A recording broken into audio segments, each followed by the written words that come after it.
You're watching the Battered Fans Network. Solana, the Heat are back. Welcome everybody to episode number 81 of the Battered Heat Fans podcast. I'm your host, Daniel Granada, alongside me as well, Mr. Daniel Solana. How are you doing, sir? I mean, I don't know if they're back, Danny. I don't know if they're back, but they got a big win last night. They got a big win, one a win that neither of us thought that they would get after what we had saw the last 7 to 8 games. And yeah, I mean, they're not back, man. They're not back. What's funny is that you and I had this discussion about the Pacers game and then about the Sixers game. With the Pacers game, I said the Pacers basically want to forfeit this game. They're gonna lose. The Heat have to win this game. The Heat will win this game. And then we said it so much, we're like, no, you know what? This Heat team will probably end up losing that game. They did.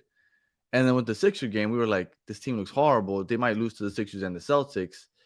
And at the end of the show, we're like, yeah, they probably end up winning this game because they're not supposed to. And this is the inconsistent Heat that we've been seeing all year long. I mean, historically, right? We always say the Heat play down to the competition, blah, blah, blah. Big win. And I think they got back to a little bit of what they were doing in the beginning of the year. Yesterday's episode, I was talking about how the defense is figured out, clog the paint. They can't go as fast as they want to. And then, then they struggled. But yesterday they were pushing the pace off of a defensive rebound. They were pushing the ball. They got fast break points. They were just the tempo was a lot higher than what we've seen recently, and that was all the difference. Absolutely. I mean, just like you said, they were pushing the ball. You would see Davion Mitchell get the ball off of a defensive rebound. He was running, sprinting down the other side of the court. One of those, he went all the way to the rim. Jaime Jaquez did the same thing when he was in. He was pushing the ball, and that was the biggest difference in the game yesterday is the fact that the Heat were relentless on the offensive end. They were getting to the paint. They were getting easy buckets, and that was opening up their three-point shooting for them. Something that wasn't that great during the first 3 quarters, but that during the fourth quarter, Tyler Hero just kind of showed up and started Back-to-back making. threes by Tyler Hero were huge. Yeah, I mean they were absolutely huge. Both of them were on fast breaks. And you know what the best part of that is that I mean maybe it's not the best part. Some people get frustrated with this, but shooters shoot. And at that point, he was like 1 for 8, or I don't know. It was like a horrible statistically. He was doing horrible. That didn't stop him. He pulled up for 2 back to back and nailed both those huge threes because he has the confidence to do so. And you need that sometimes with your go-to guys. And he is fearless when it comes to that. Absolutely. I mean, dude, he was like you said, 1 of 8 from 3 at that point. He nailed those 2, but other than that, he was 9 of 14 from 2 point range. Tyler Hero was, and dude, he was a plus 18 yesterday. He was big yesterday. He was big. We've been talking smack about how the Heat don't play well when he's not in the game, but yesterday he showed up and he showed out, and that's exactly what the Heat need from Tyler Hero if they want to continue to win and climb the standings before the playoffs. I'm a Tyler Hero apologist. I'd like to make sure that I am not included in the Tyler Hero hate talk because Oh, I defend Tyler I'm Hero. not. I'm in the Tyler Hero hate talk. No, not me. I like Tyler, but you know what? He's gotten in his bag when it comes to playing on the ball. When he dribbles, he has so many more options. It's not just the dribble into the paint and floater anymore. He can finish at the rim. He'll finish on the other side of the rim with the reverse. Like he's developed his game so much. It's nice to see. It's nice to see him show up in a big game like this. He dropped 30. Was it exactly 30? Yeah, exactly 30. 30. Uh, it was a huge performance by him. Bam Adebayo also, especially on the defensive rebounds. He was the one getting those rebounds, pushing the pace. Uh, just big time from Bam and Tyler Hero, which is what you need. You need your 2 big guns to show up. Norman Powell didn't play. And that's still a question mark, right? Because we still don't know how this is all going to look when they all get together. We're down to 6 games left in the year, but it sucks. You know what? You know what? This frustrates me. You and I basically ranted for 20 minutes yesterday, and I heard you say, they're not back. That's fair. You can't get too big over just one win over the Sixers, but like I'm nowhere near as down as I was after that Pacers game because that Pacers game brought me down. Like that's the lowest point as far as optimism wise I've been for the Heat this year. And this one, although it doesn't bring me back, it does like okay. maybe it's not all lost. And you know why I think it is? I think a big part of it is because all that chatter that's going around about the halftime. Did you hear about the halftime? No, I didn't hear about it. So apparently at halftime, Bam Adebayo and Tyler Hero had a motivational speech. They might have called out some players. Nobody's really getting into the details yet, but apparently they really um, they took the leadership. They made sure that they were the leaders, and they vocally kind of called everybody out, and it woke everyone up. And Jaime, if you watch back, Jaime says, that was great. Jaime really, like, he really emphasizes what a great halftime that was. And Spo said it also. Bam and Tyler Hero really stepped up as the leaders of the team. And it almost reminds me of earlier in the season when, remember, Udonis Haslem sent that text message to Kelly Ware, and all of a sudden he started averaging like 20 rebounds a game. Like when you just put that little bit of fire and then it like changes you. If it was just getting the dub, I would probably feel good just because it was a really important game. But the fact that they did it, but that Bam and Tyler really like motivated everybody and kind of took the leadership role, that gives me a little bit of hope that, like, okay, maybe they're gonna wake up. Now it sucks that Boston's the next game, right? They're like one of the top teams in the East. But that's also a big chance because if you can beat Boston after yesterday's game and then after this whole little like leading the troops or whatnot, I think that could be a real mental shift for Heat players and Heat fans also. Yeah, I mean, look, you said it yesterday. We ranted for a good amount of time yesterday, and Danny, I'm just not convinced. I mean, one I game, don't blame you. one second half after a motivational speech is just not going to change my mind anymore. I mean, and normally that's crazy because normally I'm a cocky Heat fan. I'm all about it, but this team just really has me down this season, and unfortunately, one game against Philly in March is not going to change my mind at this point. They need to win on Wednesday against Boston. They need to pick up a couple of wins against Toronto, and then maybe I'll start believing in them again. Well, I put up the schedule here. It was the last 10 games. These are the last 10 games. We're 2-2 so far. We thought that once we got that first Cleveland win, I was feeling really good. Like, okay, for sure we'll get the Pacers win. Let's see if we can get a Philly or Boston win, one out of those two, and then go on the run late in the season. We flip-flopped the Cleveland and Indiana, which is fine. 2-2 is more or less where we thought we would be there anyway. If we could somehow get a win in Boston, I'm sorry, Boston playing Miami. If we can beat Boston at home, I think that the momentum that starts off of this Philly halftime, beating Boston, if they beat Boston, which is a big, tall task because Boston is a really good team and Miami's still very inconsistent. But if they can beat Boston, then you have Washington, you have Toronto twice, Washington again, in Atlanta. Like, that Boston game is going to be really key for the momentum leading into the postseason. Because if they can beat Boston, I think that the Heat mentally can really do some damage moving forward. They could, Danny. They could, but man, they're still in ninth place. They're 3 games back of the 5 and 6 seed. Raptors and Hawks. You have 2 games against the Raptors. You have one against the Hawks. I mean, the Hawks are been playing really, really good over the last couple of weeks, and I just don't know if they can get out of the play-in. And if they can't get out of the play-in, I just don't see them going that far, in the play-in. Even though yesterday, I forget who said it, but I think it was Tyler Hero, but he called himself the play-in champs. That's No, he embarrassing. didn't. He didn't He say did. that. He did. He did. In the His post game Facebook in interview, front he of him, called so I himself guess. the playing champs. They are. They are. Still, They've been in the play-in every year, and they always make it out of the play-in. but that's not something that you want to go out on national television and celebrate. He's not celebrating it. He's just tongue in cheek. He's just making light of it. I don't know if you saw him when somebody asked him about his defense. He's like, "Dude, I try," and he like started laughing. Like, I don't know. His defense leaves a lot to be desired for. Paul Larson came up big last game. Paul Larson, he is like, where's he from? Is he Swiss? He's Finnish. Finnish? Dude, he must love hockey because he just loves contact. He loves contact, and I love that about him. Like no F's. Come here. I'll get punched in the face. I mean, was it that Twitter account like Did Paul uh Larson?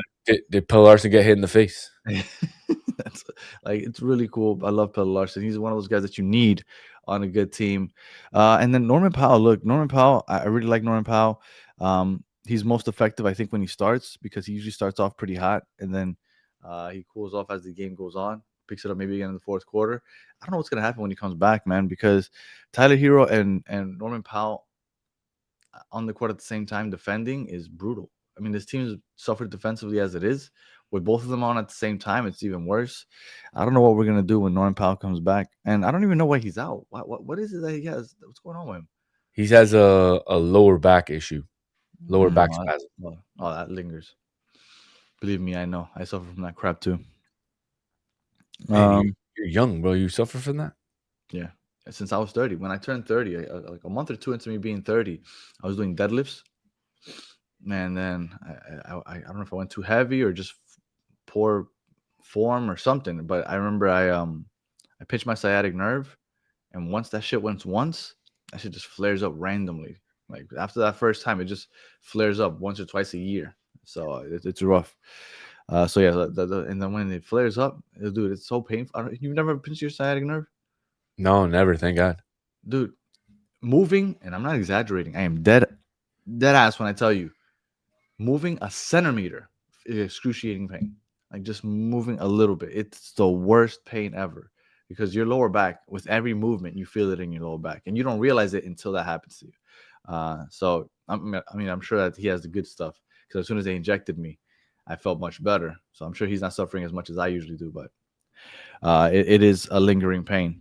All right, well, we have the Heat are ninth place. They are 3 games behind Atlanta and 3 games behind Toronto. So let's play the game. While we filibuster here, let's look at Atlanta Hawks schedule. Let's see what their schedule is looking like because after Boston for Miami, Miami has a good chance to win all of those games. I'm not saying they will, but those are all teams that they can beat. So Atlanta, after last night, they beat Boston Yeah. yesterday. Okay. Atlanta, they have the Magic, which they'll beat. They have the Brooklyn Nets, which will beat. They have the New York Knicks. They have the Cavs back to back, and they have the Heat. All right, so you're not going to catch Atlanta. All right, let's look at Toronto. Toronto Raptors schedule. Because you need one of these teams to lose 4 out of the last 6, and you need Yeah, to win out. you need somebody to fumble. Yeah. All right, the Toronto Raptors. They have 8 games left. They play the Pistons, which they could lose. The Kings, they'll win. The Grizzlies, they'll win. Then they play the Celtics, the Heat back to back, the Knicks, and they end with Brooklyn. So they have a few games they could lose yeah, there.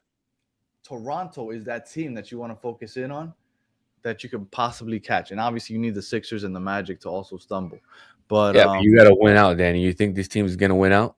if they can beat Boston, I think they could win out. Wow, you have a lot of faith, man. My faith is going to rely on Boston. The fact that they were running yesterday, the fact that they got that little bit of leadership from Bam and Tyler, which I think really will ignite the team. They talked so. I mean, you have to check it out. Like Jaime is like, my, what it was amazing. Blah blah blah. Like I really do think that those are the moments that can ignite a team, but they have to beat Boston. If they lose to Boston, or even worse, get embarrassed by Boston, it's over. It's over. Sixers schedule. Let me just see who the Sixers play. Is Boston is somewhat locked into that 2 seed. I mean, they could potentially catch Detroit for the 1 seed, but they're somewhat locked into that 2 seed. So you would hope maybe that they start resting players, or I mean, but I guess it doesn't really matter. It doesn't really matter with the Heat because they could rest their whole team, and the Heat still, like they did against Cleveland, wouldn't show up. So or the Cavs in November, or Sacramento, which got fined for tanking, lost that one also. It's been a rough year. And the Sixers, they play against the Wizards, the Timberwolves, the Pistons, the Spurs, the Rockets, the Pacers, and the Bucks. So they're guaranteed at least 3 of those wins, maybe 4. Yeah, it's going to be hard for the Heat to get out of play, and they have to win out and hope that some teams bottom out because they're just too far. 3 games back with 6 games to go. They literally have to win out. But we'll see. Like I said, to me, a lot of it relies on that Boston game, and then after that, we'll just see what happens. They have to take those 2 Toronto games also. Yeah, I mean, look, much better vibes than yesterday. Obviously, it's crazy that on the second night of a back-to-back, they showed so much more energy than the first one. But I think that they were embarrassed.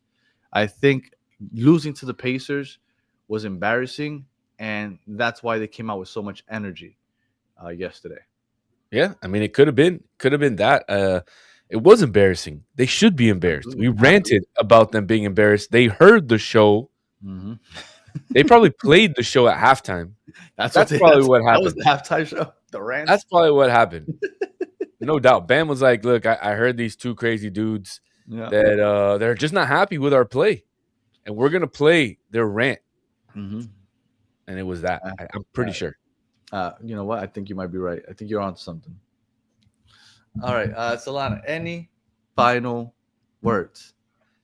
Man, it comes down to the last 6 games. And something that you didn't think of back in November, back at the beginning of December when the Heat were streaking, you didn't think we were going to be in this position unless you are a true Heat fan and you know exactly what this team is. And comes down, again, to the last 6 games. Can you beat Boston? Can you beat Washington twice? Can you beat Toronto twice? And can you beat Atlanta? That'll be the difference in if they go into the play-in and what seed they go into the play-in, because I think that matters as well, Danny. I think if you end up playing Orlando for a 6th time away, it's GG's. Yeah. Well, look. Okay, so let's play that game real quick. If you make it to, let's say, the 7th seed, let's say you catch up to Philly, you end up in the 7th seed. Whether you're hosting Orlando or the Hornets or even the Sixers, you give yourself that chance, right? Because that year that they made it to the finals, they lost that first playing game. They won the second one. Right. So you give yourself that room of, if I lose the game, I still get another game. So that's a positive.